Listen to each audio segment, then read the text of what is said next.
Bertemu kembali rentasan berita edisi 1575. Saya Zawaz Yusof antara paparan utama. 6 tuntutan Wan Saiful untuk sokong PMX didedah.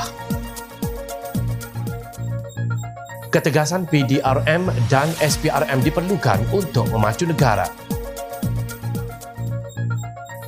Kedah berbaloi miliki MP seperti Muhammad Sanusi.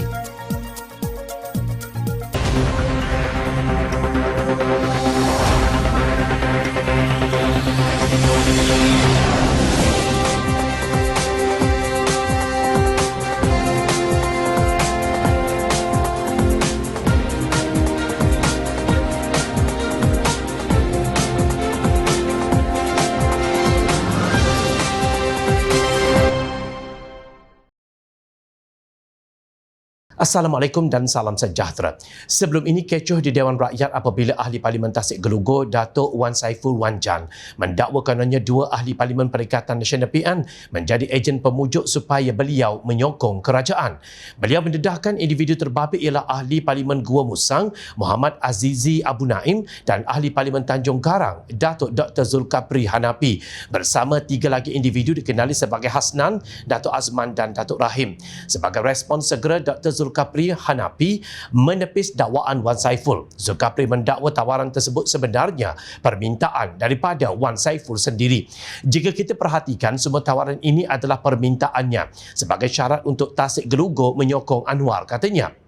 6 tawaran tersebut adalah peruntukan 1.7 juta ringgit untuk kawasan, peruntukan projek sebanyak 2 juta ringgit, bayaran untuk rawatan kemoterapi isteri Wan Saiful, bayaran guaman untuk kes mahkamah, token dengan had yang tidak dinyatakan untuk kegunaan peribadi dan pengguguran kes mahkamah. Untuk rekod, Wan Saiful berdepan 18 pertuduhan pengubahan wang haram melibatkan dana yang berjumlah 5.59 juta ringgit dan 2 pertuduhan rasuah berkaitan program Jana Wibawa. Jumaat lalu, Zulkapri memfailkan usul untuk merujuk Wan Saiful ke Jawatan Kuasa Hak dan Kebebasan Parlimen susulan kenyataannya di Parlimen sehari sebelumnya. Zulkapri berkata kenyataan itu menimbulkan sangkaan jahat dan cuba mengelirukan Dewan.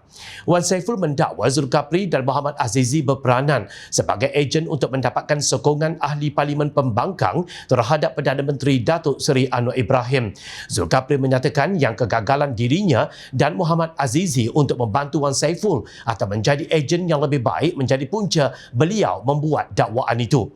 Jadi kenyataannya di Parlimen jelas berniat jahat, fitnah, mengelirukan Dewan dan memutarbelitkan fakta dan menuduh saya tanpa apa-apa bukti jelas dan saksi sementara cuba mengheret saya ke dalam agenda peribadinya, kata Zulkapri dipetik Astro Awani. Beliau berkata tindakan seumpama itu melanggar peraturan 36/6 dan 36/12 peraturan mesyuarat Dewan Rakyat. Pada masa sama, Muhammad Azizi menyatakan beliau tidak pernah berjumpa Wan Saiful sejak menjadi Ahli Parlimen kecuali semasa program PN. Beliau turut mendakwa Wan Saiful dan seorang individu yang tidak dikenali mendekatinya ketika dia berada di kafe di sebuah hotel. Namun katanya perbualan mereka hanya berkenaan peruntukan yang diterima Muhammad Azizi sebagai Ahli Parlimen, di mana beliau mengesahkan menerima jumlah yang sama dengan Ahli Parlimen Kerajaan. Pada 28 Februari lalu, Wan Saiful mendakwa beliau ditawarkan habuan untuk menyokong Anwar. Sesudah itu, SPRM memintanya untuk membuat laporan serta memanggilnya untuk memberi keterangan. Namun Wan Saiful berkata beliau tidak dapat hadir ke ibu pejabat SPRM ekoran tarikh yang tidak sesuai, selain membangkitkan soal kekebalan anggota Parlimen dalam Dewan Rakyat. Adakah mungkin kerana syarat-syarat ini yang tidak masuk akal, maka individu-individu yang disebut oleh Wan Saiful iaitu Hasnan dan Datuk Azman tidak mampu melayan kehendak beliau? Maka beliau cuba untuk dapat info dan kepastian dengan mendekati Ahli Parlimen Gua Musang iaitu Muhammad Azizi dan juga saya sendiri, kononnya bertanyakan tentang ubat menahan selera makan bagi menguruskan badan dengan suntikan seminggu sekali. Beliau kemudian telah sahkan untuk membuat pesanan 2 botol ubat tersebut. Itu pun sebenarnya agak aneh dalam keadaan isterinya sedang hidap kanser dan terima kemoterapi yang beliau dakwa sangat terkesan, ditambah pula dengan kos rawatan ubat yang mahal. Kenapa beliau sibuk pula nak kuruskan badan dengan ubat yang mahal? Apakah ada muslihat yang tersembunyi, kata Zulkifli dalam sidang media di Parlimen semalam. Zulkifli juga berkata bahawa Wan Saiful sebenarnya didakwa memberitahu telah bersedia lebih awal untuk memberikan sokongan kepada Datuk Seri Anwar Ibrahim berbanding beliau. Wan Saiful mengaku pertemuan dengan Hasnan dan juga Datuk Azman adalah jauh lebih awal daripada pengumuman saya menyokong Perdana Menteri ke-10. Jadi, semua penawaran itu adalah demand beliau sendiri. Pertemuan dan perbualan dengan saya atau Gua Musang adalah atas pertanyaan beliau sendiri untuk mendapatkan penjelasan dan kepastian dakwanya lagi. Persoalannya di sini, adakah Zulkifli dan Muhammad Azizi gagal membantu atau menjadi ejen yang baik kepada Wan Saiful menyebabkan dirinya menuduh mereka yang memujuk untuk memberikan sokongan kepada Perdana Menteri dengan membina sangkaan jahat, fitnah dan mengelirukan Dewan serta memutarbalikkan fakta. Benarkah Wan Saiful sebenarnya telah bersedia lebih awal untuk memberikan sokongan kepada Perdana Menteri Datuk Seri Anwar Ibrahim berbanding Zulkifli? Jika tidak, masakan Muhammad Azizi dalam sidang media sama turut mendakwa beliau didekati oleh Wan Saiful bagi mendapatkan penjelasan berhubung peruntukan. Kini Wan Saiful dilihat dalam keadaan yang sangat tertekan dan memerlukan seseorang yang boleh mengesahkan bahawa kes yang dihadapinya boleh digugurkan jika sokongan diberikan. Nampaknya senjata Wan Saiful sudah makan tuan. Apa yang diludahnya kini jatuh ke mukanya sendiri. Semakin rancak fitnah dan naratif jahat yang dibawa beliau sehingga sanggup mencemari kesucian Dewan Rakyat dengan pendustaan sudah mula menampakkan unsur-unsur pembalasan. Cuba sama-sama kita fikirkan 6 tuntutan Wan Saiful, iaitu peruntukan 1.7 juta ringgit untuk kawasan, peruntukan projek sebanyak 2 juta ringgit, bayaran untuk rawatan kemoterapi isterinya, bayaran guaman untuk kes mahkamah, token dengan had yang tidak dinyatakan untuk kegunaan peribadinya dan pengguguran kes mahkamah. Wow, mungkin Wan Saiful menganggap kerajaan Madani ini adalah kerajaan main pondok-pondok seperti mana kerajaan Tebuk Atap yang dianggotai beliau sebelum ini. Scheme of things hanya ciptaan abah kau dan ianya bukan permainan Datuk Seri Anwar Ibrahim. Tak kalah Wan Saiful masih tidak faham bahasa. Kini pelanduk sudah masuk jerat. Atas nama integriti, kebebasan, penguatkuasaan dan siasatan, Kerajaan Perpaduan Madani tidak akan sesekali campur tangan terhadap sebarang proses siasatan berkaitan isu penjualan stoking tertera kalimah Allah oleh KK Supermart cawangan Bandar Sunway di Petaling Jaya baru-baru ini. Perdana Menteri Datuk Seri Anwar Ibrahim berkata kerajaan memberi laluan penuh kepada polis untuk menjalankan siasatan dan menyifatkan isu itu bukanlah boleh diselesaikan melalui sebarang tindakan oleh gerombolan berasingan. Kita serah kepada siasatan profesional. Namun pada masa sama kerajaan tetap berpendirian bahawa tiada tolak ansur terhadap perbuatan sedemikian, terutamanya membabitkan agama Islam, agama persekutuan di negara ini. Namun bukan agama Islam sahaja, juga termasuklah menghina mana-mana kaum dan agama lain. Ia tiada tolak ansur. Kita nak selamatkan negara dan perlu tindakan tegas bagi menentukan tidak berlaku mana-mana perlakuan seperti itu lagi, katanya. Pada masa yang sama, PMX meminta agar dihentikan fahaman perkauman sempit kerana perkara seumpama itu tidak membawa sebarang kemajuan serta kesejahteraan negara. Dia berkata bibit-bibit perkauman sempit yang menyentuh sensitiviti sesuatu kaum perlu ditangani sebaiknya supaya ia tidak mencemarkan keharmonian masyarakat berbilang bangsa di negara ini. Tegas beliau, pihak tertentu yang sengaja menyentuh isu perkauman untuk digunakan demi kepentingan diri perlu disiasat dan ditangani mengikut jalur hukum, bukan diambil tindakan secara gerombolan berasingan. Menurutnya, jika ada masalah termasuk penghinaan terhadap agama, biar jalur hukum yang menentukan. Perkara seperti ini perlu disiasat secara profesional, bertindak serta mendakwa dengan segera, katanya dalam kenyataan ketika berucap sempena sambutan peringatan Hari Polis ke-217 tahun 2024 di Pusat Latihan Polis Kuala Lumpur, Pulapol. Mengulas lanjut, Anwar berkata kerajaan memberi laluan penuh kepada polis di Raja Malaysia PDRM untuk menjalankan siasatan dan beliau sendiri tidak mencampuri urusan siasatan.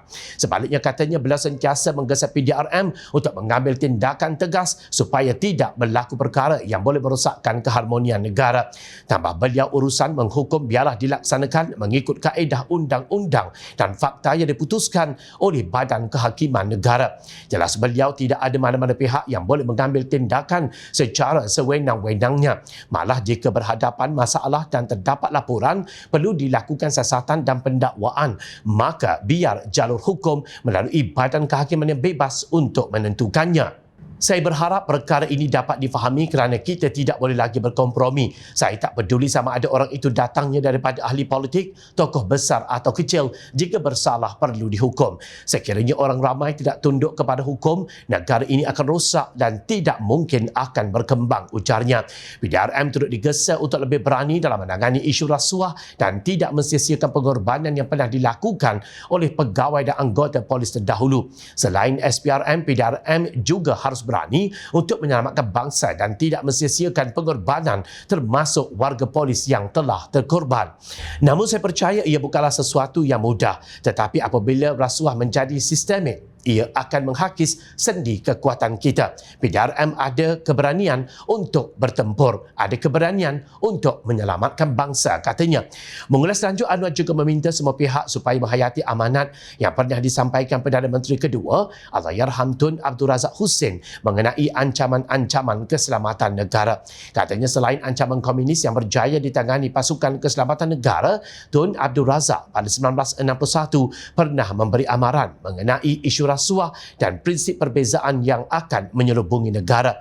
Dalam isu korupsi atau rasuah, bayangkan pada 1961 lagi, pemimpin utama negara sudah menyanggah keras pimpinan yang merosakkan sendi negara akibat rasuah yang menular. Perjuangan bapa-bapa dan ibu-ibu kita memperjuangkan keringat, air mata dan darah bukan untuk mengizinkan pemimpin, pegawai, penjawat awam untuk merampok kekayaan sesuka hati kita, katanya, seperti dilaporkan BH Online. Terima kasih Perdana Menteri atas ingatan dan amaran ikhlas yang diberikan kepada seluruh rakyat. Semoga Malaysia akan terus maju, memacu kegemilangan, kembali bangkit daripada kegagalan yang pernah diciptakan oleh mereka yang hanya tahu merampas kuasa namun mentadbir urus negara dalam khayalan dan kecundangan. Selamat maju jaya Malaysia, terus terpacu dengan integriti, kesejahteraan, keharmonian dan keinsanan. Tahukah anda kami di Jom Channel tidaklah begitu berminat untuk membawa berita tentang Menteri Besar Kedah Datuk Seri Mohamad Sanusi Maknor hampir setiap hari. Naik muak pun ada, rasa mual juga ada apabila terpaksa menyebut nama beliau yang tidak sudah-sudah, menimbulkan kontroversi, apalagi tentang isu-isu yang remeh-temeh yang menagih publiciti murahan. Namun atas dasar tanggungjawab kepada rakyat yang wajar mengetahui apa sebenarnya yang berlaku, kami terpaksa menahan rasa meluat dan mual itu. Terkini UMNO Sungai Petani menempelak seorang ahli Parlimen PAS yang mendakwa kerajaan negeri Kedah terpaksa mencuci dosa kerajaan lama sehingga perlu menanggung masalah anak syarikat Menteri Besar Incorporated atau MBI, iaitu Kedah Agro Holdings.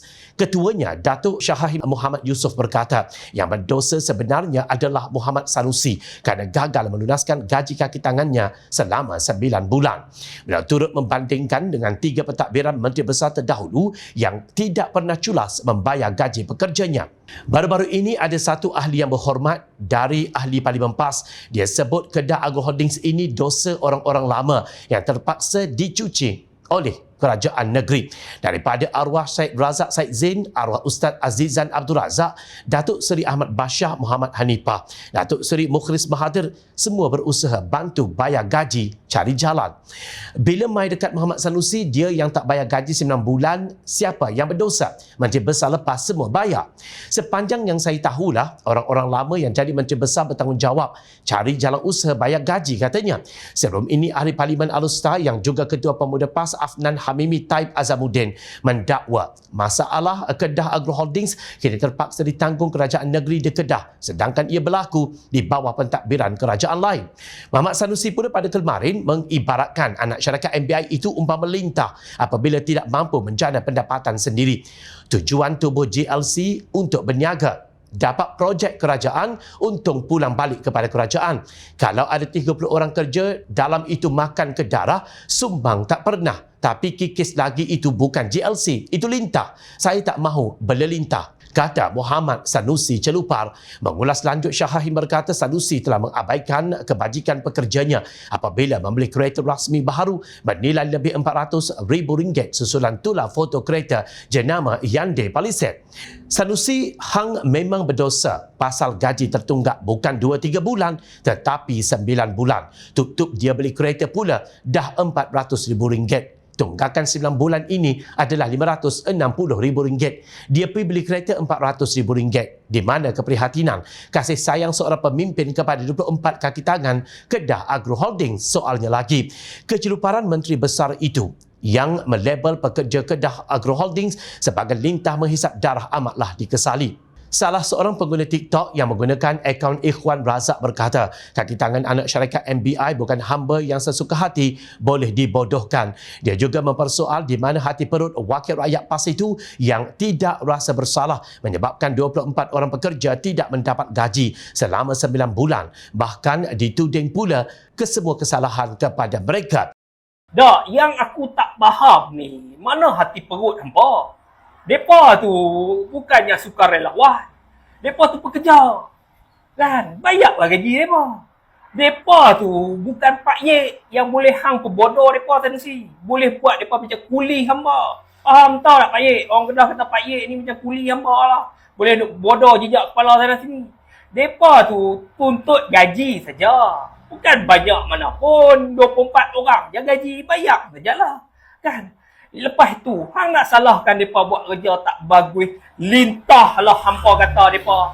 Kan? Hampa nak lepas diri tak mau bayar gaji. Hampa kata mereka tak hati buat kerja. Mana ada dalam sejarah. Kan? Majikan salahkan pekerja sebab company nak bankrupt.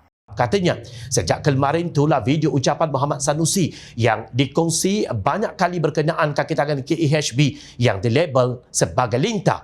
Muhammad Sanusi dengan angkuh berkata, mana-mana anak syarikat kerajaan negeri GLC yang tidak boleh menyumbang kepada kerajaan dan menghisap darah perlu ditutup. Beliau turut mempertikai cara kerja kaki tangan KEHB yang didakwa bekerja dari rumah sejak Ogos tahun lalu kerana cara itu tidak akan membantu syarikat berasaskan pertanian itu menjana pendapatan. Dalam pada itu, individu itu meluahkan rasa tidak puas hati mengapa Sanusi tidak menghentikan operasi KEHB jika benar-benar kaki tangannya tidak menjalankan kerja dengan baik sejak awal lagi. Dia menganggap Muhammad Sanusi hanya beralasan untuk mengalihkan kesalahan itu kepada orang lain. Gaji itu hak, kerja bagus ke tak bagus kena bayar. Kalau mereka kerja tak bagus, awak tak tutup dari tahun 2020. Hang kata nak tutup, hang pasal apa hang tak tutup? Tiba-tiba 2023 ada masalah gaji, hang nak salahkan depa kerja tak bagus. Kalau depa kerja tak bagus, CEO buanglah depa, terminate depa, ujarnya lagi. Yang kedua ni hang duk kata salah UMNO. Aku nak tanya, masalah gaji ini zaman UMNO ke zaman hang? Kalau bermasalah zaman UMNO, kenapa gaji tetap bayar? Zaman hang yang gaji tak bayar. Tambahnya lagi, justru sebagai perakhiran cerita ini, kami tinggalkan anda dengan persoalan, inikah Menteri Besar yang dijaja sebagai MB terbaik oleh para walaun? Inikah MB yang dipeluk oleh para penjilat ke sana kemari? Kononnya MB prihatin rakyat. Terbaik ikut celah mana kalau mulutnya segampang itu melabelkan mereka yang dianiaya selama 9 bulan tidak dibayar gaji sebagai lintah? Prihatin ikut celah mana kalau kerjanya menghabiskan masa dengan benda-benda lara sehingga masalah rakyat tidak pernah difikirkan beliau untuk diselesaikan. Paling kurang, beliau hanya suka bergelak ketawa ketika menjawab pertanyaan wartawan. 24 jam menuding jari kepada pihak lain dalam apa jua alasan dan mencipta alasan untuk memperlihatkan keburukan orang lain. Tahniah rakyat negeri Kedah, pilihan anda memang tepat, tidak pernah dikesali, semuanya berbaloi. Ingat, rakyat sentiasa memerhati. Jom Channel mengucapkan jutaan terima kasih kepada para penyokong dan kepada yang berminat untuk memberikan sumbangan bagi membolehkan kami memperjuangkan dan menyampaikan berita yang benar. Sumbangan boleh dibuat melalui akaun bank yang tertera. Suara rakyat kami sampaikan demi negara tercinta. Teruskan bersama kami di Jom Channel untuk mendapatkan berita politik tanah air. Saya Zawazi Yusof. Assalamualaikum, salam sejahtera. Jumpa lagi. Selamat menunaikan ibadah puasa.